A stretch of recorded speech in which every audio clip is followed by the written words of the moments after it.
Olá, diretamente de Dois Córregos, interior de São Paulo, seja bem-vindo, bem-vinda. E no e-mail que está vindo aqui, gente, um e-mail longo, mas assim, as conclusões sobre, escuta, por que eu não valorizei enquanto eu estava junto? O que é valorizar? O que é resolver questões para que a caixa não chegue, não encha e aí tudo explode?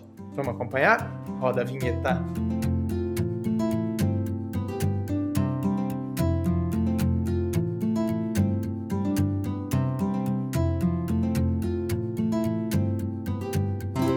E antes do e-mail de hoje, deixa eu falar para você do meu novo livro, Teu Amor Próprio Te Salvou. Faço muitas reflexões aqui para que você consiga fazer um mergulho, descobrir por que você se deixou, colocou-se à margem da sua própria vida, deixou seu amor próprio de lado. E aí, claro, indicações e reflexões para que você possa começar a resgatar e colocar de volta no seu devido lugar o amor próprio aí dentro de você. Tem também o meu primeiro livro, Dor de Amor Tem Jeito, Como Sobreviver ao Amor, Suas Reviravoltas e Confusões Sentimentais. Os dois são vendidos através do meu site, www.andremassolini.com.br. Justamente porque são vendidos através do meu site, você recebe eles aí na sua casa com dedicatória, com autógrafo, e o frete é grátis para todo o Brasil. E vamos então ao e-mail dele que diz assim: Olá, André. Admiro muito você, seus vídeos e seus trabalhos no geral. Acredito que suas palavras são aqueles tapas que tomamos para acordar para a vida. Muito obrigado, viu, meu querido? Brincadeiras à parte, estou entrando em contato para que pudesse analisar minha situação, mas estou fazendo isso porque acredito que meu caso ainda tem jeito. Vou tentar resumir ao máximo. Tenho 22 anos e há 3 comecei a namorar minha ex. No nosso primeiro ano de namoro foi tudo mil maravilhas. Passeios, fotos, viagens, segredos, planos, descobertas, assim como todo o começo de namoro. E era também o primeiro ano de faculdade, cursava veterinária, na qual me compliquei muito por conta da minha situação desgastante na casa dos meus pais. No nosso segundo ano de namoro já haviam algumas brigas corriqueiras, mas nada tão sério. Acredito que já era pelo tempo. E nesse mesmo tempo eu tentava cursar de novo o primeiro semestre da faculdade, pois tinha reprovado em todas as disciplinas. No terceiro ano de namoro, eu decidi largar o curso porque já não estava mais gostando. Já tinha tentado fazer tudo de novo, mas não consegui e decidi abandonar. Porém, eu atribuo essas derrotas à minha situação em casa. Meus pais não me apoiavam, tinha muita discussão dentro de casa, era um ambiente bem ruim. E minha ex sempre estava do meu lado, me apoiando, fazendo tudo por mim. Então, no terceiro ano de namoro, eu decidi voltar para o cursinho e estudar para o vestibular, e ela entrou na faculdade. Mas eu ainda estava em casa e, como já citei, não era um ambiente muito harmonioso e não conseguia me concentrar nos estudos, e o tempo estava passando e eu me via estagnado na vida. De alguma forma, ela e eu já não estávamos na mesma sintonia de antes. Ela ainda fazia tudo por mim, ainda dizia que me amava, me dando força, que ia dar tudo certo, etc. E mesmo eu ainda amando ela, eu entendia que já não estava me dedicando tanto à relação, porque deixei ela em terceiro plano. Porque primeiro eu estava tentando resolver minha vida. Já havia desistido de 2 faculdades. Sei que foi burrice minha. É meu primeiro relacionamento e por conta dos meus problemas em casa. Foi quando meu pai teve um acidente e quebrou a perna. Nossa senhora, mas também não. Olha, é um monte de coisa acontecendo. De uma hora para outra, eu tive que assumir todas as responsabilidades dele e virar o homem da casa. Cuidar de sítio, de assuntos da igreja. Assuntos da igreja? De aluguel, das compras de casa, entre muitas outras coisas. Isso me sobrecarregou muito, andava constantemente estressado. Por conta disso, discutíamos por qualquer coisa. Assumo vergonhosamente que uma vez a agredi com um soco na coxa. E mesmo tendo uma namorada, eu me sentia só, porque obviamente ela não estava disponível a qualquer hora que eu precisasse. Por conta disso, eu passei a conversar com garotas que já foram do meu convívio. Não era para um suposto flashback, mas assumo que tinha alguns flertes com uma que era casada, tinha filho, mas sempre me procurava quando estava em crise com o marido. Nunca houve traição por minha parte. Inicialmente eu não via maldade nisso, mas minha ex sempre soube que eu conversava com essas garotas. Ela perguntava e eu sempre negava, porque sei que ela era muito ciumenta. Ela dizia que já sabia que eu não pertencia mais a ela e que era questão de tempo até eu encontrar outra pessoa e substituí-la. Ai, credo, eu não ficaria. Se eu tivesse esse pensamento, eu não continuaria com a pessoa, não. Depois que meu pai se recuperou do acidente, eu me mudei para a casa do meu irmão para poder estudar de verdade. Com essa mudança, eu achava que agora ia poder retomar as coisas e resolver as coisas com minha ex. Porém, não foi o que aconteceu. Agora eu morava mais longe dela, já não tinha tempo nem transporte e brigávamos muito porque um alegava que o outro não se esforçava para ir ver. O que levou ela a decidir romper tudo, alegando que cansou de tudo, das conversas com outras pessoas, de ser deixada como segundo plano, por ter feito tanta coisa e eu não reconhecia, dizia que já não me via mais como namorado e que queria no mínimo 6 meses de distância de mim e disse que quer me dar uma chance e disse que me dar uma chance seria dar a chance para ela ser infeliz de novo e muitas bobagens que aconteceram que ela remoeu para cuspir tudo em mim. Coisas do tipo: eu não atender telefonemas quando estava ocupado, por ter feito esperar algumas vezes, etc. E esse término já tem mais ou menos 1 mês.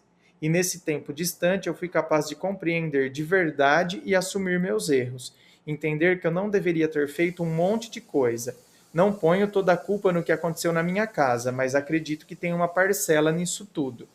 O sentimento de culpa que carrego por ter acabado com os sentimentos dela é enorme, pois ela sempre fez de tudo para nos manter unidos, mas uma hora ela se cansou e aquela frase clássica de que só damos valor quando perdemos ecoa nos meus ouvidos.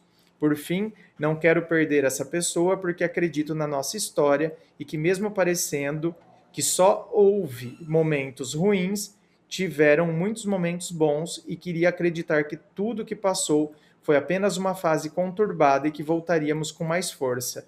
Mas não sei se é isso que vai acontecer. E aí termina o e-mail.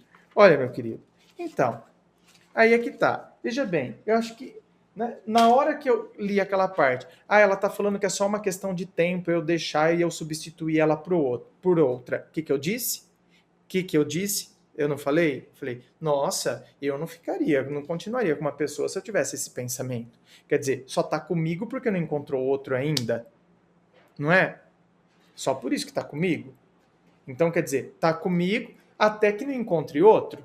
Então fica buscando, fica procurando, tá com outros. Quer dizer, isso me faz mal, isso, né? Eu começo a me sentir reduzido, o que não era para ser. Mas isso aí acontece quase que em 90% dos casos. A gente começa a se sentir reduzido pela atitude da outra pessoa. Então, o que, que acontece? É nessa hora. Então, aqui, meu querido, não foi só a questão, não é?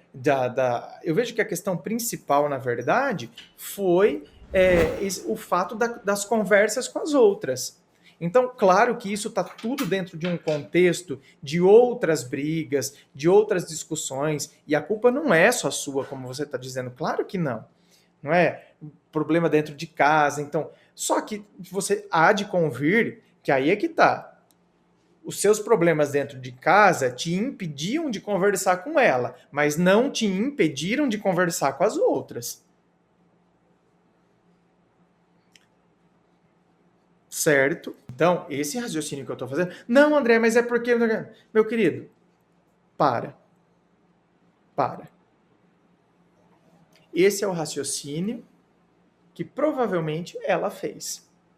E é o raciocínio que qualquer outra pessoa, né, no âmbito das suas faculdades racionais, faria. Então, né, atenção, para mim, ele não tem tempo, porque agora tá com o pai desse jeito. E não estou dizendo que você não tinha que dar atenção pro seu pai. E a sua namorada, né, tinha razão para entender isso. O que coloca tudo na merda é o fato de, tá, não deu atenção para mim, mas para outras dá. Para outras, fica conversando. Né? Para escutar o problema da outra, quando tá com problema com o marido, entendeu? Ele tem tempo. E aí ele fica lá falando com ela. Agora, quando eu que tô com problema, quando eu que quero resolver o que está acontecendo na nossa relação, quer dizer, entende? Eu não me sinto ouvido. Por isso que ela falou o que falou. É só uma questão de tempo a ponto de você me substituir por outra. Tá entendendo o raciocínio dela? E olha, gente, aí é que tá. A pessoa, ela fala, porque ela falou, ela te alertou muito tempo, mas a gente tende a achar que não. A gente tende a achar que a pessoa não vai chegar no limite dela, que a pessoa não vai dar um basta. A experiência tem me mostrado cada vez mais isso. Todo mundo tem o seu limite. É igual caixa d'água, né? O que muda é o tempo que vai levar para encher, mas uma hora enche. Então você tem você pode ter uma caixinha, né, d'água de, meu Deus do céu, 20 litros. Você tem de 500, tem de 1.000, 2.000, 20.000 litros. Então, o que vai demorar, né, é o tempo que vai levar para encher.